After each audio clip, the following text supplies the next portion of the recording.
Mais accordons à ces zélateurs qui condamnent tout ce qui n'est pas conforme à leur opinion, que de toutes les circonstances que j'ai déjà marquées, il en naisse autant de chemins opposés qui ont différentes issues. Que faudra-t-il conclure de là? Est-ce que de tous ces chemins, il n'y en a qu'un seul qui conduise au salut? Eh bien soit. Mais entre ce nombre infini de routes que les hommes prennent, il s'agit de savoir quelle est la véritable. Et je ne crois pas que le soin du gouvernement public, ni le droit de faire des lois servent aux magistrats à découvrir le chemin qui conduit au ciel, avec plus de certitude que l'étude et l'application n'en donnent à un particulier. Si je suis attaquée d'une maladie grave, qui me fait traîner une vie languissante et qu'il n'y ait pour me guérir qu'un seul remède, qui est inconnu, le magistrat sera-t-il en droit de me prescrire un remède parce que celui qui peut me guérir est unique en son espèce et qu'il est inconnu? Sera-t-il sûr, pour moi, de faire tout ce qu'ordonne le magistrat parce qu'il ne me reste qu'un seul parti à prendre si je veux éviter la mort? Ce que tous les hommes doivent rechercher avec tout le soin, l'étude, l'application et la sincérité dont ils sont capables ne doit pas être considéré comme la possession particulière de qui que ce soit. À vrai dire, la naissance rend les princes supérieurs en pouvoir aux autres hommes, mais par la nature ils sont égaux, et le droit ou l'art de gouverner les peuples n'emporte pas avec soi la connaissance certaine des autres choses, et beaucoup moins celle de la vraie religion. Car s'il en était ainsi, d'où viendrait, je vous prie, que les rois et les souverains de la terre sont si peu d'accord sur cet article-là? Mais accordons, si l'on veut, que le chemin qui mène à la vie éternelle est mieux connu du prince que de ses sujets, ou que, du moins, dans l'incertitude où l'on se trouve à cet égard, il est plus commode et plus sûr pour les particuliers d'obéir à ses ordres. Cela posé, me direz-vous, si le prince vous condamnait à vous appliquer au négoce pour gagner votre vie, est-ce que vous refuseriez de lui obéir, sous prétexte que vous êtes incertain si vous y réussirez ou non? Point du tout. Je lui obéirai au contraire de bon cœur parce que si le succès ne répondait pas à mon attente, il est assez puissant pour me dédommager d'un autre côté, et que, si la bonne envie de me tirer de la misère comme il veut me le persuader, il lui est facile d'en venir à bout, quand même j'aurais eu le malheur de perdre tout mon bien dans le négoce. Mais il n'en est pas de même pour ce qui regarde la vie éternelle. Si je n'ai pas pris le chemin qui peut y conduire, si j'ai échoué dans cette entreprise, il n'est pas au pouvoir du magistrat de réparer ma perte, ni en tout ni en partie. Quelle garantie peut-on donner quand il s'agit du royaume des cieux? L'on me dira peut-être que ce n'est pas au magistrat civil que l'on attribue ces décisions infaillibles auxquelles tout le monde est tenu de se conformer sur les matières de la foi et du salut, mais à l'Église. Que le magistrat ne fait qu'ordonner l'observation de ce que l'Église a défini et qu'il empêche seulement par son autorité que l'on croie ou que l'on enseigne autre chose que la pure doctrine de l'Église.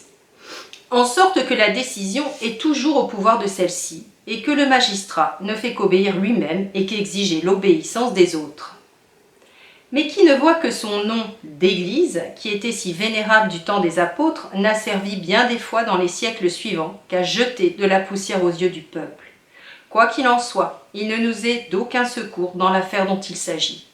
Je soutiens que le chemin étroit qui conduit au ciel n'est pas plus connu du magistrat que des simples particuliers, et qu'ainsi je ne saurais le prendre pour mon guide infaillible dans cette route, puisqu'il ne la sait peut-être pas mieux que moi, et que d'ailleurs il n'y a nulle apparence qu'il s'intéresse à mon salut plus que moi-même. Entre tous les rois qu'eurent les Hébreux, combien n'y en eut-il pas qui abandonnèrent le culte du vrai Dieu et qui auraient engagé dans l'idolâtrie et la perdition tous les Israélites qui auraient eu la faiblesse de leur rendre une obéissance aveugle? Cependant, vous m'exhortez à avoir bon courage et vous m'assurez même qu'il n'y a point de risque, parce qu'aujourd'hui le magistrat n'ordonne pas au peuple de suivre ses règlements sur le chapitre de la religion et qu'il ne fait qu'autoriser par une loi civile des décrets de l'Église. Mais de quelle Église me parlez-vous, je vous prie? N'est-ce pas de celle que le prince adopte? Et alors, ne juge-t-il pas de la religion, lui qui me contraint par les lois et par la violence de me joindre à telle ou telle Église? Qu'importe qu'il me guide lui-même ou qu'il me remette à la conduite des autres. Je dépends toujours de sa volonté, et de quelque manière qu'on le prenne, il décide de mon salut éternel. Si un juif, par l'ordre de son roi, avait sacrifié à Baal, s'en serait-il mieux trouvé quand on lui aurait dit que le roi ne pouvait rien établir de son chef sur la religion, ni ordonner aucune sorte de culte à ses sujets, qu'avec l'approbation des prêtres et des docteurs de la loi. Si la doctrine d'une Église devient vraie et salutaire, parce que ses prêtres, ses ministres et les dévots en parlent avec de grands éloges et l'élèvent jusqu'aux nues, quelle religion pourra jamais être déclarée erronée, fausse et pernicieuse? La doctrine des Sociniens me paraît douteuse. Le culte des catholiques romains et des luthériens m'est suspect. Y aura-t-il pour moi plus de sûreté à me joindre à l'une ou à l'autre de ces églises par l'ordre du magistrat, parce qu'il ne commande et n'établit rien sur la religion que de l'avis et par l'autorité des ecclésiastiques qui les composent? Quoiqu'à dire le vrai, il arrive souvent que l'Église, si l'on peut du moins donner ce titre à une assemblée d'ecclésiastiques qui dressent des articles de foi, s'accommode plutôt à la cour que la cour à l'Église. Tout le monde sait ce que fut autrefois l'Église, sous des princes successivement orthodoxes et ariens.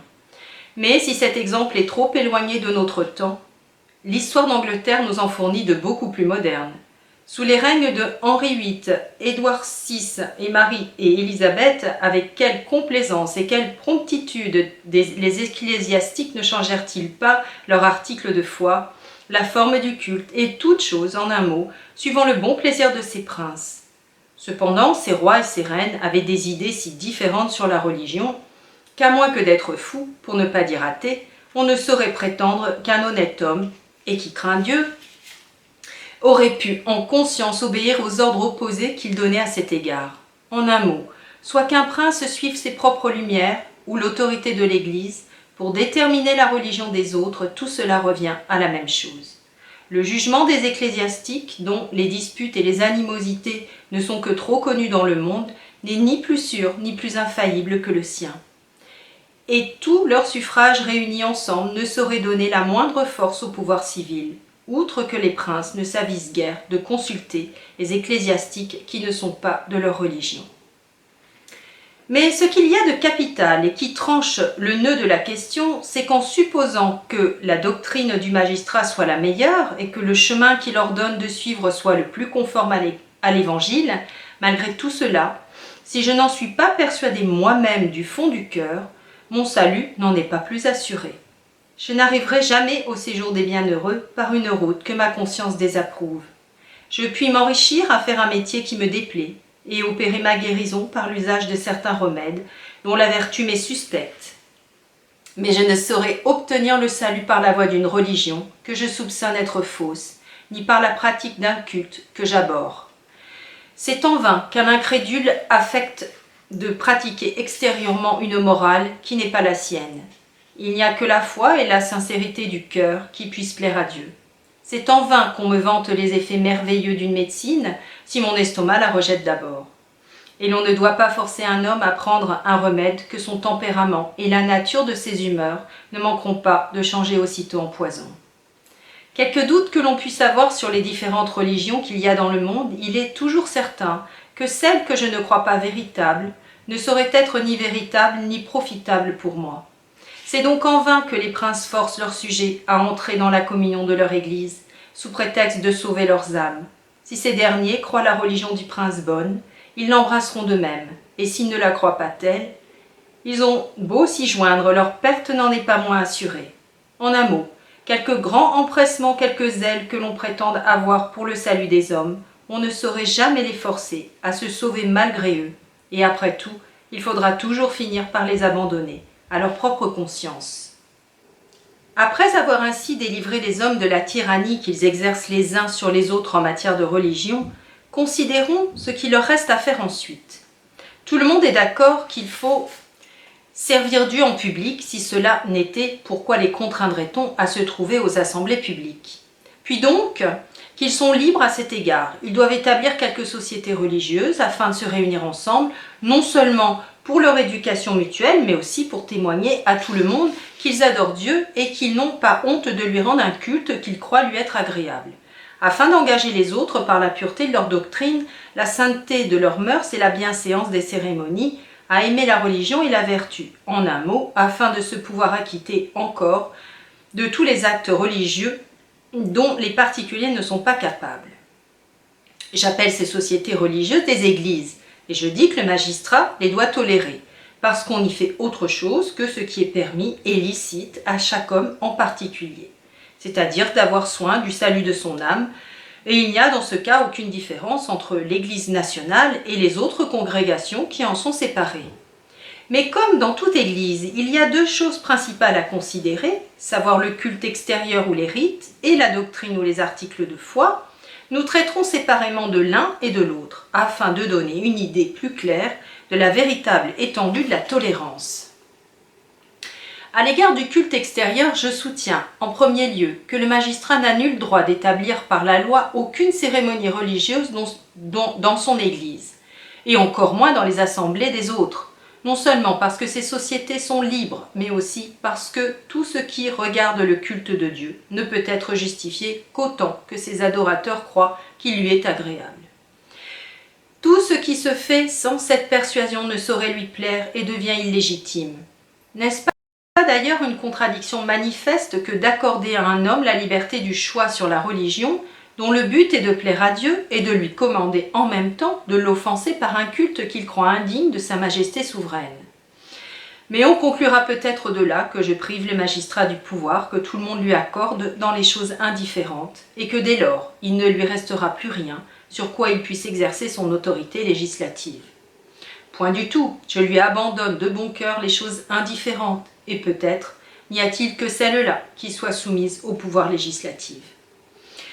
Mais il ne s'ensuit pas de là qu'il soit permis au magistrat d'ordonner ce qui lui plaît sur tout ce qui est indifférent. Le bien public est la règle et la mesure des lois. Si une chose est inutile à l'État, quoiqu'elle soit indifférente en elle-même, on ne doit pas d'abord en faire une loi. Au reste, quelque indifférentes que soient des choses de leur nature, elles ne dépendent point du magistrat du moment où elles regardent l'Église et le culte de Dieu, parce qu'alors elles n'ont aucune relation avec les affaires civiles. Il ne s'agit dans l'Église que du salut des âmes, et il n'importe point à l'État ni à personne que l'on y suive tel ou tel rite. L'observance ou l'omission de quelque cérémonie ne peut faire aucun préjudice à la vie, à la liberté ou au bien des autres. Par exemple, supposez que ce soit une chose indifférente de laver un enfant qui vient de naître et qu'il soit permis au magistrat d'établir cette coutume par une loi, sous prétexte que cette ablution est utile aux enfants pour les guérir d'une maladie à laquelle ils sont sujets ou les en garantir. Me dira-t-on là-dessus que le magistrat a le même droit d'ordonner aux prêtres de baptiser les enfants sur les fonds sacrés pour la purification de leur âme, ou de les faire initier à quelque autre rite, qui ne voit du premier coup d'œil que ce sont des choses tout à fait différentes. L'on n'a qu'à supposer qu'il s'agisse, dans ce cas, de l'enfant d'un juif, et la chose parlera d'elle-même. Car qui empêche qu'un prince chrétien n'ait des juifs au nombre de ses sujets? Si donc vous croyez qu'il est injuste d'en agir de cette manière avec un juif dans une chose qui est indifférente de sa nature, et qu'on ne doit pas le contraindre à pratiquer un culte religieux qu'il désapprouve, comment pouvez-vous maintenir que l'on puisse faire quelque chose de pareil à l'égard d'un chrétien? De plus, il n'y a point d'autorité humaine qui puisse introduire des choses indifférentes de leur nature dans le culte qu'on rend à Dieu, par cela même qu'elles sont indifférentes, qu'elles n'ont ainsi aucune vertu propre et naturelle d'apaiser la divinité et de nous la rendre favorable, et que tout le pouvoir des hommes joints ensemble ne saurait leur donner une aussi haute dignité. Dans tout ce qui regarde la vie civile, l'usage des choses indifférentes que Dieu n'a pas expressément défendues nous est permis, et en ce cas, l'autorité humaine peut avoir lieu. Mais il n'en est pas de même lorsqu'il s'agit de la religion. Dans le culte divin, les choses indifférentes ne deviennent légitimes que par l'institution de Dieu, qui a jugé à propos de les élever à cette dignité par un de ses commandements, et qui, dans sa grande compassion pour de misérables pécheurs, les veut bien recevoir comme des marques de leur obéissance, lorsqu'un Dieu courroucé nous demandera un jour « Qui a requis cela de vos mains ?» Il ne suffira pas de lui répondre que le magistrat l'a commandé. Si le pouvoir civil s'étend jusque-là, qu'y a-t-il qu'on ne puisse légitimement introduire dans la religion?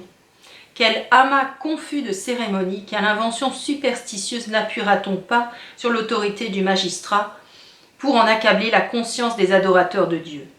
Car la plus grande partie de ces rites ne consiste que dans l'usage religieux de certaines choses qui sont indifférentes de leur nature, et il ne devient criminel que parce que Dieu n'en est pas l'auteur. Il n'y a rien de plus indifférent de sa nature, ni de plus commun dans la vie ordinaire, que l'usage de l'eau, du pain et du vin. S'ensuit-il de là qu'on les pouvait introduire dans le culte religieux sans l'institution expresse de la divinité? Si cela dépendait du magistrat, d'où vient qu'il ne pourrait pas aussi commander qu'on mangeât du poisson et qu'on bût de la bière dans la célébration de l'Eucharistie? Qu'on immolât des bêtes et qu'on en répandît le sang dans les temples, qu'on fît des lustrations et plusieurs autres choses de cette nature qui, bien qu'indifférentes en elles-mêmes, sont aussi abominables à Dieu que l'était autrefois le sacrifice d'un chien. Car quelle différence y a-t-il entre un chien et un bouc par rapport à la nature divine qui est également et infiniment éloignée de toutes sortes de matières? Si ce n'est qu'elle voulait admettre le dernier de ces animaux dans le culte qu'on lui rendait et en exclure l'autre. Nous voyons donc que les choses indifférentes en elles-mêmes, quoique soumises en général au pouvoir du magistrat civil, ne sauraient, sous ce prétexte, être introduites dans le service divin, ni être prescrites aux sociétés religieuses, parce qu'elles ne sont plus indifférentes dès qu'on les admet dans le service divin. Celui qui adore Dieu le fait dans la vue de lui plaire et d'obtenir sa faveur, mais il ne saurait y parvenir si par l'ordre du magistrat il offre à Dieu un culte qu'il croit lui être désagréable, parce que celui-ci ne l'a pas commandé. Bien loin de lui plaire et d'apaiser son indignation, c'est l'irriter par un mépris manifeste, incompatible avec la nature du culte qu'on lui doit. Mais, me demandera-t-on, si les hommes ne peuvent rien prescrire dans le culte religieux, d'où vient qu'on permet aux églises de fixer le temps, le lieu et plusieurs autres choses qui regardent le culte public? Je réponds qu'il faut distinguer ce qui fait partie du culte d'avec ce qui n'en est qu'une simple circonstance. Tout ce qu'on croit être exigé de Dieu même et lui être agréable fait partie de son culte et devient par là nécessaire. Mais les circonstances, quoiqu'on ne puisse pas les séparer absolument du culte, ne sont point fixes ni déterminées, au moins dans le détail et pour les cas particuliers, c'est ce qui les rend indifférentes. Par exemple, le lieu où l'on doit adorer, le temps auquel on doit se trouver aux assemblées publiques, les habits et la posture des adorateurs sont des circonstances de cet ordre, lorsque Dieu ne les a point expressément prescrites. Mais chez les Juifs, tout cela faisait partie de leur culte, et s'il venait à y manquer la moindre chose, ou à s'en introduire quelqu'une qui différât de l'institution, ils ne pouvaient pas se flatter qu'elle serait agréable à Dieu.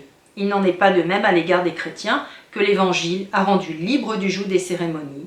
Ce ne sont pas eux que de simples circonstances qu'il est permis à chaque Église de régler de la manière qui lui paraît la plus séante et la plus propre à l'édification de ses membres, quoiqu'à l'égard de ceux qui sont persuadés que Dieu a institué le dimanche pour lui être consacré, la célébration de ce jour n'est plus une simple circonstance, mais fait une partie essentielle du culte divin, qu'ils ne peuvent ni changer ni négliger sans crime. Ensuite, le magistrat n'a pas non plus le pouvoir d'empêcher aucune église de suivre les cérémonies et le culte qu'elle juge à propos d'établir, parce que, autrement, il détruirait l'église même, dont le but est uniquement de servir Dieu avec liberté et à sa manière. Suivant cette règle, dira-t-on peut-être si les membres d'une église voulaient immoler des enfants et s'abandonner, hommes et femmes, à un mélange criminel ou à d'autres impuretés de cette nature, comme on le reprochait autrefois, sans aucun sujet aux premiers chrétiens, faudrait-il que le magistrat les tolérât parce que cela se ferait dans une assemblée religieuse? Point du tout, parce que de telles actions doivent toujours être défendues dans la vie civile même, soit en public ou en particulier, et qu'ainsi l'on ne doit jamais les admettre dans le culte religieux d'aucune société. Mais si l'envie prenait à quelques personnes d'immoler un veau, je ne crois pas que le magistrat eût droit de s'y opposer. Par exemple, Mélibée a un veau qui lui appartient en propre. Il lui est permis de le tuer chez lui et d'en brûler telle portion qui lui plaît, sans faire tort à personne ni diminuer le bien des autres.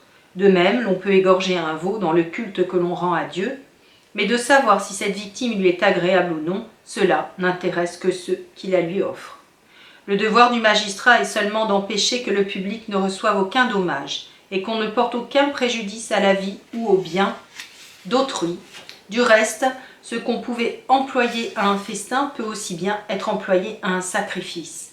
Mais il arrivait, par hasard, qu'il fût de l'intérêt du public que l'on s'abstint pour quelque temps de tuer des bœufs, pour en laisser croître le nombre qu'une grande mortalité aurait fort diminué, qui ne voit que le magistrat peut, en pareil cas, défendre à tous ses sujets de tuer aucun veau, quelque usage qu'ils en voulussent faire.